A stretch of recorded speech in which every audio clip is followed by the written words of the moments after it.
Hello बच्चों, चलिए प्रश्न को पढ़ते हैं और समझते हैं। सिद्ध कीजिए एन पी एन बराबर N P N minus one होता है। इस कथन को हमें सिद्ध करना है। प्रश्न को हल करने से पहले प्रश्न के लिए हम मुख्य अवधारणा देख लेते हैं, जिसकी सहायता से हम इस प्रश्न को हल करेंगे। तो मुख्य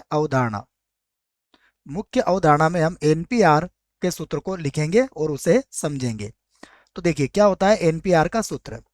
एन पी आर इसका अर्थ होता है एन वस्तुओं में से आर वस्तुओं को लेकर बने क्रमचयों की संख्या। और इसके लिए जो सूत्र होता है वह होता है एन का फैक्टोरियल और बटे में आता है एन माइनस आर और इस पूरे का फैक्टोरियल। यह इसका सूत्र होता है, ये आपको पता होना चाहिए। उसके बाद हम यह बात भी समझेंगे कि ये फैक्टोरियल एन का मतलब क्या है।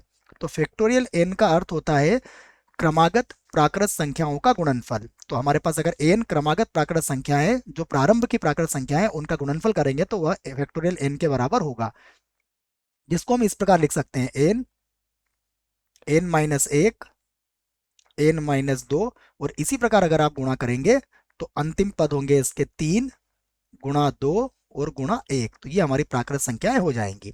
हम इसे इस प्रकार भी समझ सकते हैं कि यदि एन का फैक्टोरियल है, अर्थात यदि यहां से हम एन को बाहर लेते हैं फैक्टोरियल के, तो एन तो बाहर आ जाएगा, लेकिन एन माइनस वन अर्थात एक कम होकर फैक्टोरियल बच जाएगा। हम इसे इस प्रकार भी समझ सकते हैं कि देखो एन, और यदि अब एन माइनस एक को फैक्टोरियल के बाहर लिया जाएगा तो एक और कम हो जाएगा, अर्थात ये एन माइनस दो का फैक्टोरियल हो जाएगा। तो इस बात को भी आप समझ ले। अब देखिए जो सिद्ध करना है उसको देखते हैं हम। सिद्ध करना है उसका हम बायां पक्ष सबसे पहले ले लेते हैं। तो देखो जो सिद्ध करना है उसका बायां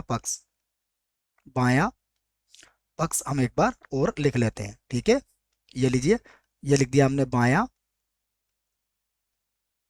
पक्ष। अब बायां पक्ष जो है वह किसके बराबर है, वह एन पी और एन के बराबर। अगर हम सूत्र लगाते हैं तो ये होगा एन का फैक्टोरियल और बटे में होगा एन माइनस एन और इस पूरे का फैक्टोरियल। एन माइनस एन अर्थात यह जीरो का फैक्टोरियल हो गया, तो हम यहाँ पर इसको लिख लेंगे जीरो फैक्टोरियल के बराबर। तो एन का फैक्टोरियल और बटे में आ जाएगा जीरो का फैक्टोरियल।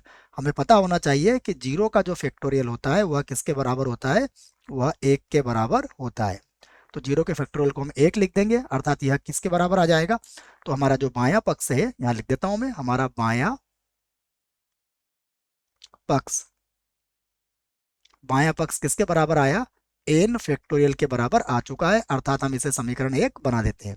और अब हम करते हैं हल दायां पक्ष। तो यहां पर अब हम दायां पक्ष हल करेंगे। दायां पक्ष,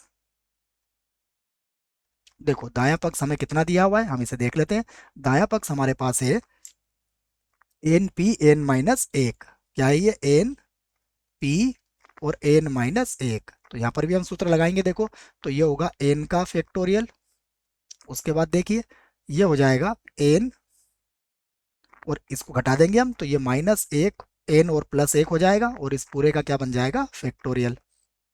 इसको और आगे हल करते हैं, देखो तो ये होगा एन का फैक्टोरियल और बटे में देखो एन से एन कट जाएगा तो क्या बचेगा, हमारे पास बचेगा एक का फैक्टोरियल। और हमें पता है एक का जो फैक्टोरियल होगा वह किसके बराबर होगा, एक के ही बराबर होगा। तो यहाँ से हमें क्या प्राप्त हुआ, यहाँ से हमें प्राप्त हुआ एन का फैक्टोरियल। हम इसे बना देंगे समीकरण दो। और देखो समीकरण एक और दो से दायां पक्ष और बायां पक्ष दोनों क्या है, बराबर है। तो हम कह सकते हैं समीकरण एक व दो से,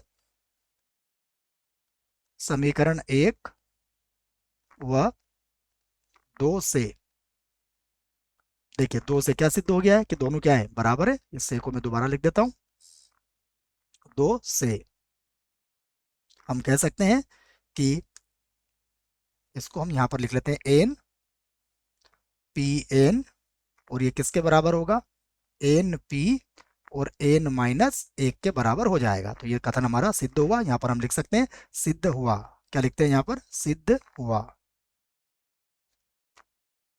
हमने इस कथन को सिद्ध कर लिया है। आशा करता हूं आपको इस प्रश्न का उत्तर समझ में आया होगा। धन्यवाद।